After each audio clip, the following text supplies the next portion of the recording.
Good morning, welcome back to my channel. আশা করি তোমরা সবাই খুব ভালো আছো আর আমিও ভালো আছি। এই দেখো আমরা চলে এসেছি আজকে গ্রামের বাড়িতে, মানে এটা আমাদের শ্বশুর বাড়িতে।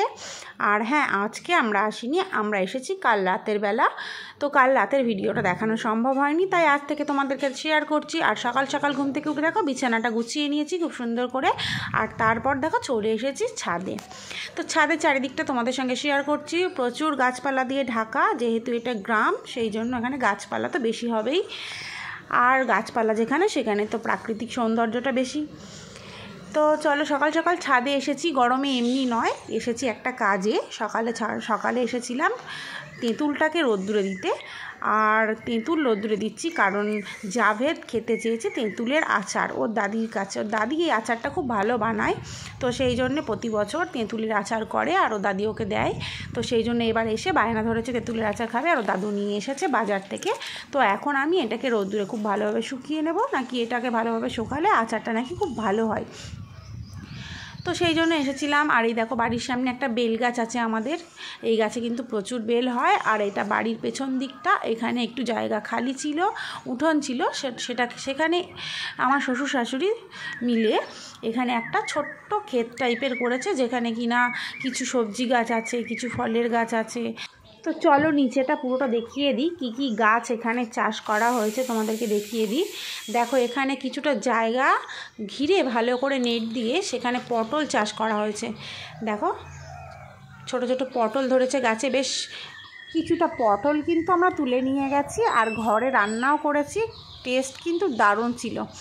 আর হবে না এবার কেন, এখন তো যেসব পটলগুলো সবজি সাধারণত আমরা বাজার থেকে কিনে খাই সেগুলো কিন্তু সবই সার দেওয়া, কিন্তু ঘরে যেগুলো চাষ করা হয়েছে সেগুলো কিন্তু সবই সার ছাড়া। তো এর তো একটা স্বাদ আলাদা হওয়ারই কথা। তো এখানে পটল দেখো পুরো ক্ষেতের মতো করে করা হয়েছে। এছাড়াও দেখো সামনে পাতি লেবু গাছ আছে, এদিকে আছে সজনে গাছ, আর আছে পেঁপে গাছ। পেঁপে গাছেও কিন্তু বেশ কয়েকটা পেঁপে ধরেছে, আর এর মধ্যেই কিন্তু আমরা পাকা পেঁপেও খেয়ে ফেলেছি। আর এদিকে আছে লিচু গাছ। আর দেখো তোমাদের সঙ্গে কথা বলতে বলতে কিন্তু বেলাটাও বেশ অনেকটাই হয়ে গেছে, 10:30 বেজে গেছে।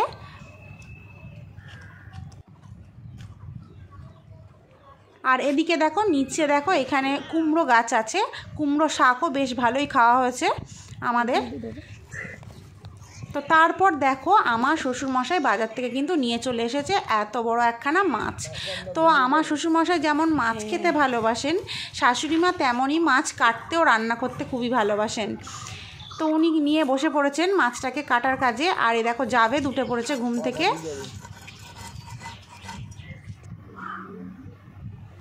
আর এই দেখো মাছের পেট থেকে কিন্তু এতটা ডিম বেরোলো। আর জাভেদকে এখন খাওয়াবো, ব্রাশ করা হয়ে গেছে ওর। আর আমি নিয়ে চলে এসেছি ওর জন্য ভাত।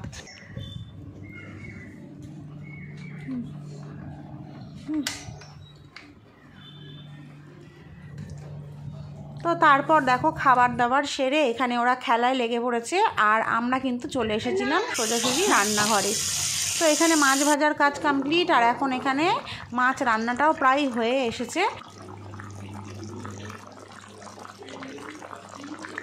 তো এখন আমরা বিকালে ইফতারি পুরো রেডি করে ফেলেছি। আর এখানে দেখতেই পাচ্ছ ছোলা শসা আছে, আর এখানে 5-6 রকমের ফল আছে, আঙ্গুর, কলা, শসা, তরমুজ, লেবু, শাকালু এগুলো আছে। আর এখানে আছে পেঁয়াজি আর ছোলার ঘুগনি, আর সঙ্গে আছে আখের গুড়ের শরবত। আর এদিকে দেখো রাহাতদের ঘরে রাহাত আর বাবু মানে 2 কাকা ভাইপো কিন্তু ইফতারি নিয়ে আজানের অপেক্ষা করছে। তো আজকের ভিডিওটা কেমন লাগলো জানিও, ভালো লাগলে অবশ্যই লাইক সাবস্ক্রাইব করো। আজকের মতো টাটা।